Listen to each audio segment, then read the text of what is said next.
When it comes to e-commerce, there are several popular solutions on the market. If I have to quote the top five, this is probably WooCommerce as part of WordPress, Shopify, Magento, BigCommerce, and maybe one of the other open source platforms like OpenCart Crucio. And in terms of picking which one is the best, again, it's hard to play this out.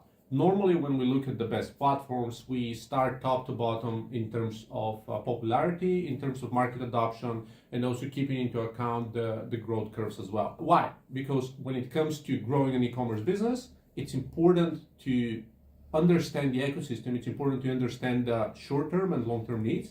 And this is going to entail integrating with different tools and services, connecting to SMS marketing with tools like SMS Bump, or email marketing with Klaviyo or other solutions. And all of that is kind of a growing ecosystem that connects to certain services, but doesn't necessarily work well with others. So normally as a SaaS business, when you start any form of adoption, when you start to represent or introduce a new service to the market, you try to work with the biggest players on the market, right? You try to tap into the largest economy. It's pretty similar with the mobile technologies, right? Everyone's building for iOS first and then Android. Android has slightly bigger market share, but they're not too different, and iOS users tend to purchase more.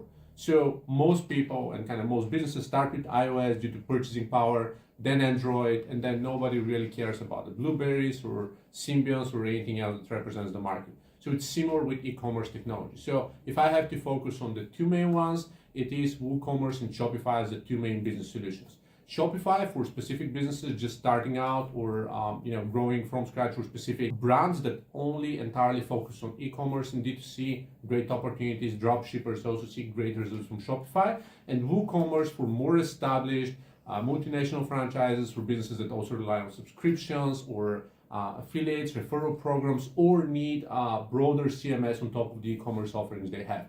Great for affiliates, multinational businesses that need multiple sites ran in a chain, and also more complicated transactions, including e-commerce. It's not D2C, but it's actually B2B, selling to governments, universities, the military, or anyone else in the hierarchy.